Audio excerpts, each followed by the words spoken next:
Hi everyone, it's time for loops in Python. We're going to start with for loops, those are very common, and while loops. Let's start with for loops. A loop is a repetition structure. It also makes decisions, so you can also think of it as a conditional structure. We start right here. We come down to this decision. We come down to this decision, is I equal to 0? Well, the first time around, it is equal to 0.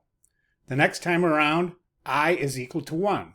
Notice that we're incrementing each time. So I is equal to 1, I is equal to 2, we go up to I is equal to 8. We go one more time. When I is equal to 9, it's still true, but when I is equal to 10, it's false. So we go down to the stop. So loops have some sort of an exit condition that allow them to stop at some point. So here's a little piece of code here. Here is a little loop similar to what we just looked at. So how does Python count through?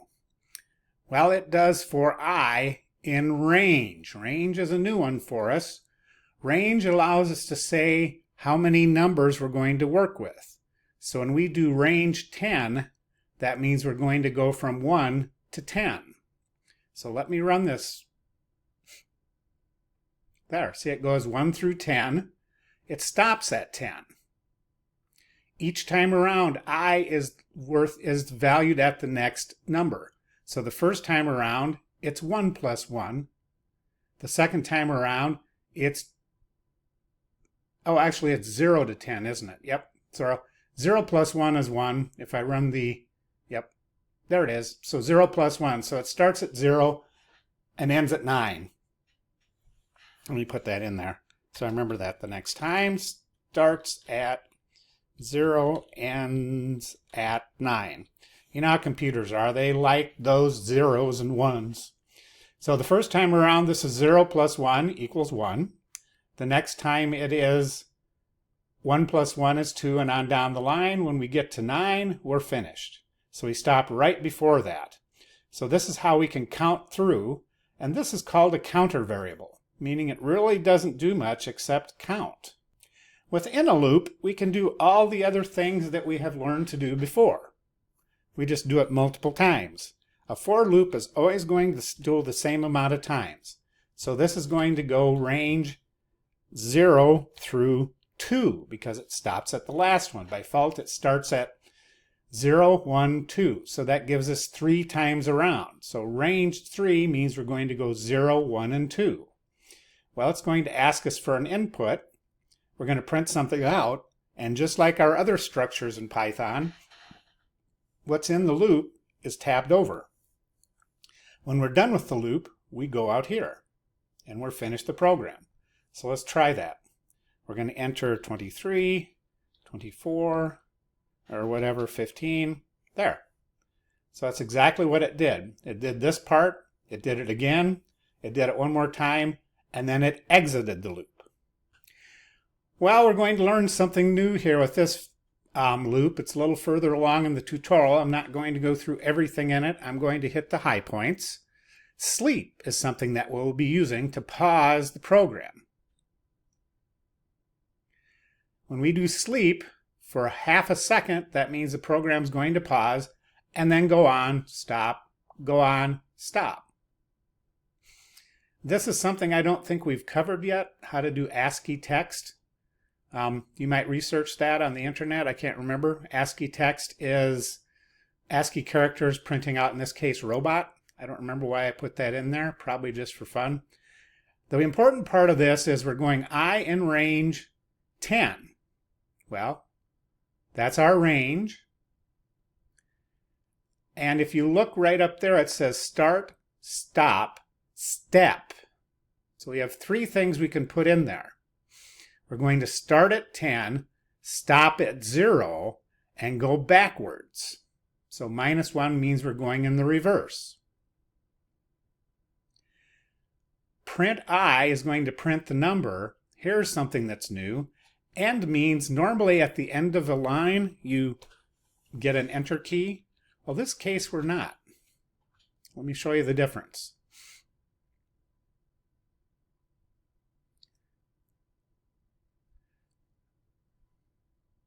Well, something changed since last time I did this program. I took out my robot text. I took out the end thing. I'm just printing I.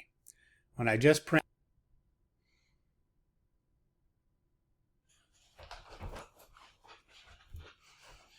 there, blast off.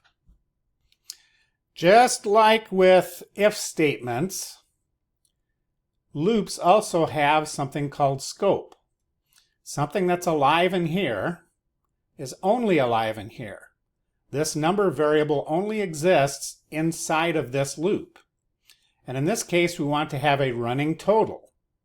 To have a running total, we need to have a variable that exists outside the loop, so we can add to it. Like I'll put in a number, it'll add it to that running total, and it'll assign it to the running total, which means each time around, I'm going to add whatever the number is to this variable. It will survive because it's in a more global scope. That's what that's called, is a global scope. This is a local scope, meaning number does not live outside of each iteration. It gets recreated each time through. And at the end, we'll have a running total. Well, let's try that. That's an interesting concept to understand. So I add a 1, 2, 3, fix, blah, there. So it is a total of 17. It added them up each time. To illustrate this better, I put in a little print here so that each time this gets added and appended, is another term, added onto, we'll see it go. So let's try that. We start out with 0, so if we add 1 to it, our running total is now 1. We add a 6, it's now 7. See how we're adding on to it each time? There, and the total was 49. So each time we are adding on to it. It's, for instance, if you're shopping at a store, you would want to get a running total of all your purchases when you check out. Here's our other major type of loop, a while loop. We're going to put in a sleep in here just so it looks pretty. A while loop does a test right here. A while loop does not have a built-in counter, so we have to start a counter ahead of time, initialize a counter ahead of time. So my counter starts at n equals 5. Okay? So n is greater than 0. I print it. I have to increment my counter. So now it's 4, blip, 3, blip, 2, blip, 1, blip, 0, and I'm out.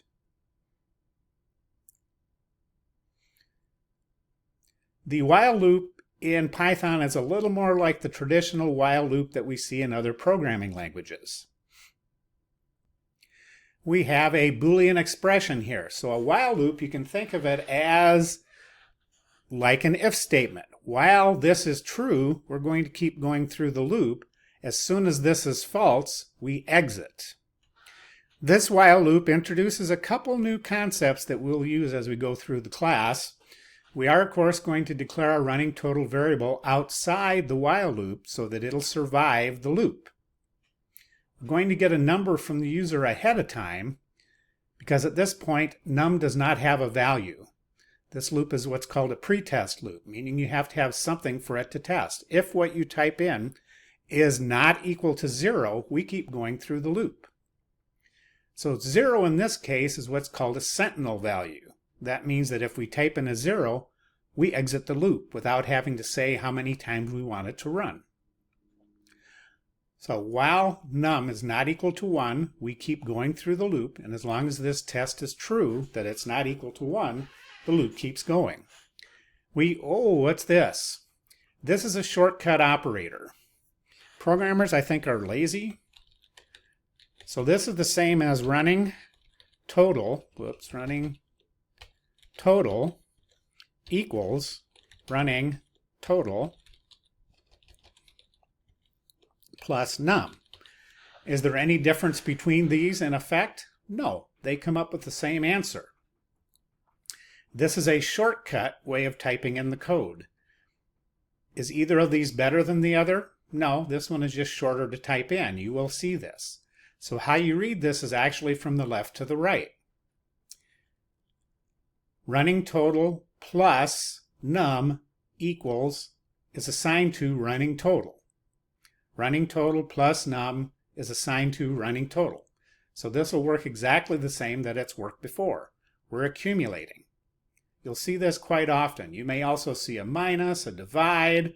All the operators can be used to accumulate things. So let's run this little guy. Now if I type a 0 at this point, it's going to exit. Okay, well that was exciting. Let's not exit right away. We'll type in a 5. Our running total is 5. Type in 10. Our running total is 15. Okay, we've added everything up. There, we've completed our little program. This is the last and most complex concepts in this program. In this tutorial. While true means that it's going to run forever. Well, we're going to handle that later on. Break is how we get out of that if we have a loop that runs forever. We're also going to do 2 more things in here. What if, in my other programs,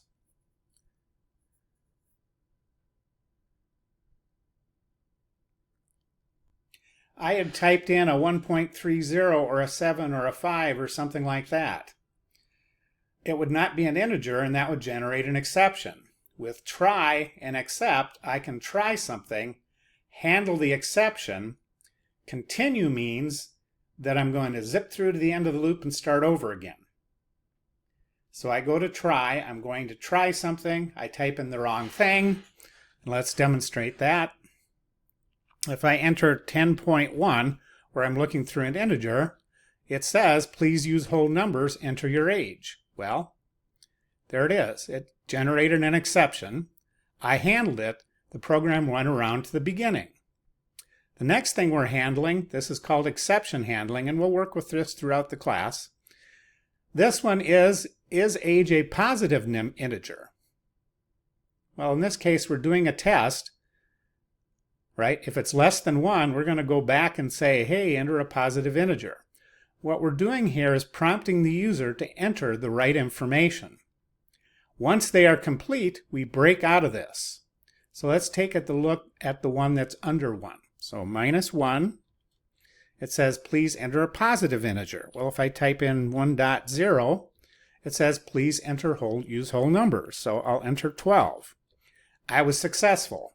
I got through these 2 traps. This one traps if I enter the wrong type of data.